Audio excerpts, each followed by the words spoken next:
నమస్తే, welcome to our channel.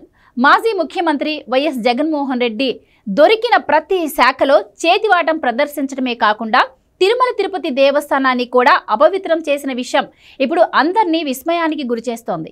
కాసుల కోసం నాణ్యతలో రాజీపడి అత్యంత పవిత్రంగా భావించే తిరుమల లడ్డూను కూడా కల్తీ చేసిన విషయాన్ని ఇప్పుడు హిందూ సమాజం మొత్తం జీర్ణించుకోలేకపోతోంది.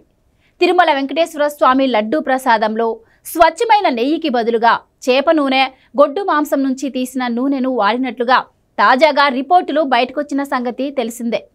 ఇక లడ్డూ ప్రసాదం తయారీలో వాడవలసిన స్వచ్ఛమైన నెయ్యి రోజుకు టీటీడీకి 1000 కిలోలు అవసరం ఉంటుంది. ప్యూర్ నెయ్యి కావాలి అంటే ఖరీదు కూడా అదే స్థాయిలో ఉంటుంది.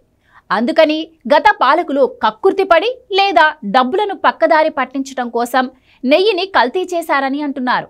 తిరుమల లడ్డూ ప్రసాదం అంటేనే ప్రపంచవ్యాప్తంగా ఎంతో ప్రాముఖ్యం ఉంది. ఇప్పుడు ఈ విషయం తెలిసిన భక్తులంతా నివ్వెరపోతున్నారు.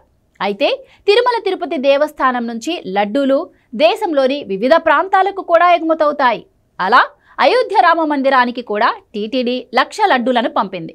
అయితే ఈ లడ్డూల్లో వాడిన నెయ్యి కూడా ఆవు, పంది మాంసం నుంచి తీసిన నూనె అని పెద్ద ఎత్తున విమర్శలు వ్యక్తమవుతున్నాయి. అయోధ్య మందిరం ప్రారంభోత్సవం సందర్భంగా ఈ పరిణామం జరిగింది.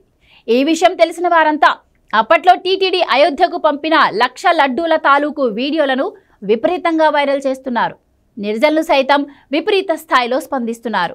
దేవుడి ప్రసాదంలో నీచమైన పదార్థాలు కలిపి కల్తీ చేసిన నిన్ను ఆ దేవుడు అంత తేలిగ్గా వదలబోడు అని పలువురు నిర్జనులు కామెంట్లు చేస్తున్నారు. నీ రోత దేశం మొత్తం పాకిస్తున్నావు కదరా జగన్ అంటూ మరో నిర్జన్ కామెంట్ చేశాడు. జగన్ ఒక హిందూ ద్రోహి అని కూడా కామెంట్లు చేస్తూ ఉండటం భక్తుల మనోభావాలు ఏ స్థాయిలో దెబ్బతిన్నాయో అర్థం చేసుకోవచ్చు.